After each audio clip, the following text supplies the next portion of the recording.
اللہ الرحمن الرحیم۔ جو کم سے کم چیزیں کہ جو سنت رسول صلی اللہ علیہ وسلم سے ثابت ہیں اور تعامل صحابہ رضی اللہ تعالیٰ عنہ مجمعین سے ثابت ہے، اس پر اکتفا کرنے کی بجائے اس میں نئی تقریبات، ایک دعوت کی بجائے 5 6 دعوتیں ہو رہی ہیں، اور لوگ خرچ کر رہے ہیں، اسراف بھی ہو رہا ہے، تبذیر بھی ہو رہی ہے۔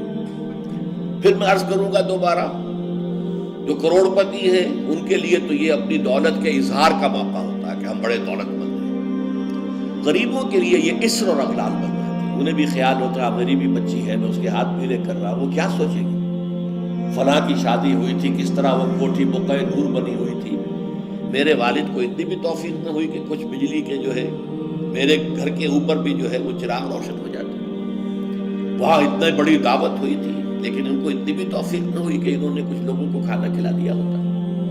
لہذا انسان کرتا ہے اور مجبوراً کرتا ہے۔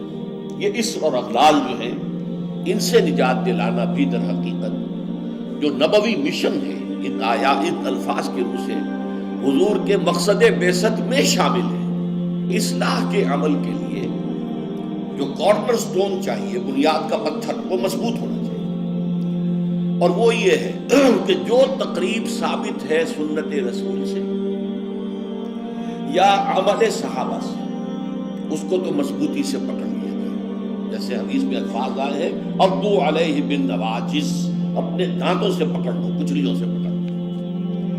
لیکن جس تقریب کا، جس رسم کا کوئی ثبوت نہ ملے، نہ حضور کے عمل سے نہ صحابہ کے تعامل سے، اس کو پھر پوری بے دردی کے ساتھ اور پوری جرت کے ساتھ، جرت دانہ کے ساتھ اس کی جڑ کاٹ دینا چاہیے۔ اس میں کمی نہیں ہے، کمی بیشی تو پھر وہی الفاظ ہو جائیں گے ریلیٹیو ٹرم میں، کتنی کمی نہیں، اسے جڑ سے اٹھا۔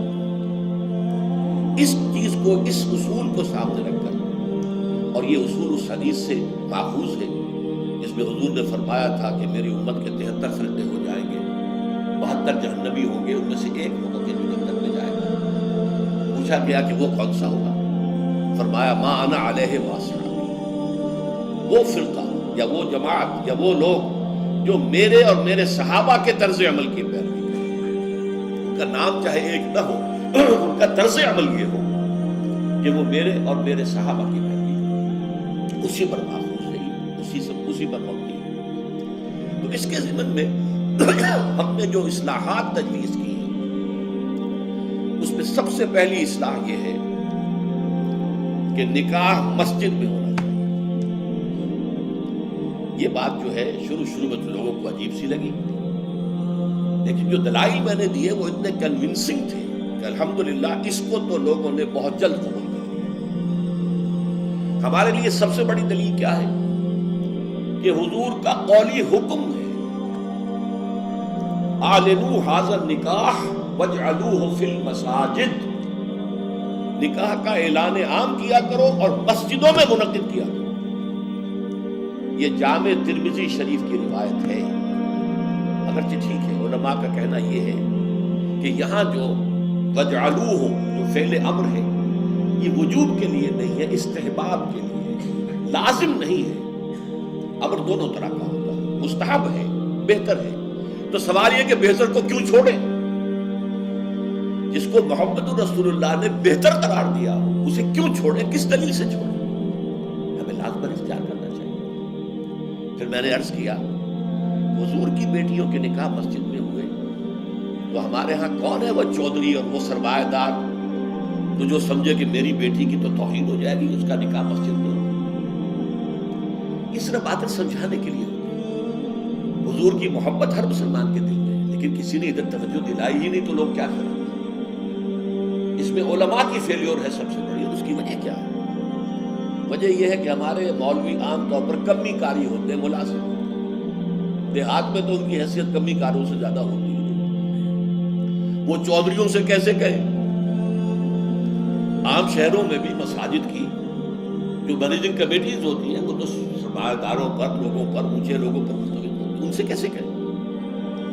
لہٰذا یہ حدیث جو ہے بیان نہیں کی گئی، حدیث موجود ہے ترمذی شریف کی، اعلنوا ھذا النکاح واجعلوہ فی المساجد۔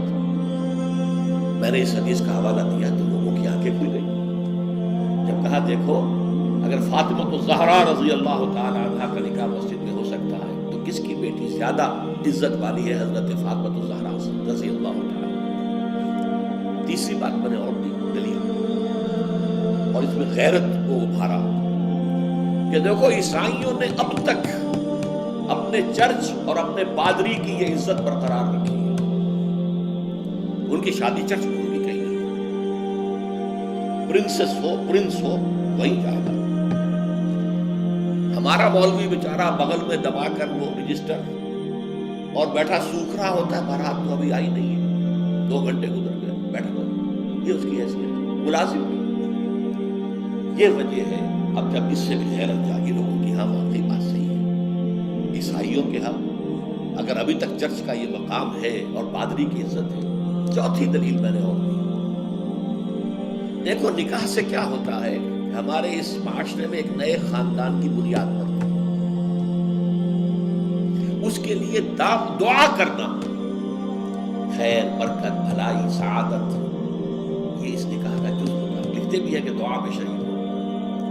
اب ظاہر بات ہے کہ دعا کا ماحول آپ نے باہر جو ہے بڑے قالین بچھا لیے قیمتی، اور ان پر قیمتی صوفے رکھ لیے اور بڑے سنہری قسم کے شامیانے لگا لیے، لیکن وہاں پر ماحول کیا ہوتا ہے، سگریٹیں پی رہے ہیں، دھواں سگریٹوں کا، قہقہے لگ رہے ہیں، غیبتیں ہو رہی ہیں، اور یہ کہ کوئی بھانڈ آ گئے ہیں، فوش گوئی کر رہے ہیں۔